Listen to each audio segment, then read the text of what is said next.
في مشهد أعاد الألم إلى القلوب، وبعد أقل من 24 ساعة على فاجعة مروعة راح ضحيتها 19 شخصاً.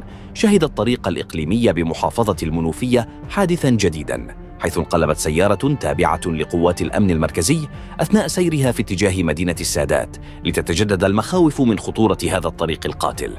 ووفقاً للمعلومات الأولية، هرعت سيارات الإسعاف إلى موقع الحادث فور الإبلاغ، وتدخلت الأجهزة الأمنية والمرورية المختصة للتعامل مع الموقف.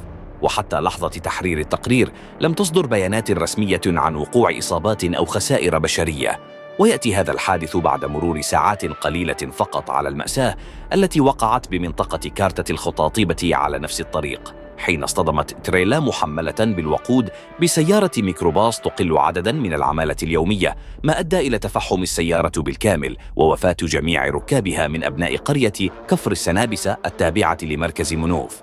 تم نقل الجثامين وقتها إلى مستشفيات أشمون والباجور وقويسنا وسط حالة من الحزن العارم، وتحولت منازل القرية إلى سرادقات عزاء مفتوحة.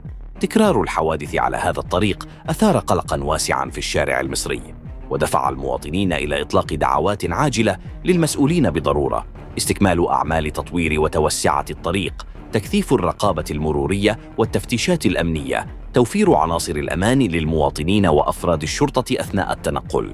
وأكدت مصادر أمنية أن النيابة العامة باشرت التحقيقات في حادث انقلاب سيارة الأمن المركزي، وتم تحرير محضر رسمي بالواقعة وجار فحص كافة الأسباب الفنية المحتملة، سواء كانت بسبب السرعة أو حالة الطريق أو خلل في المركبة.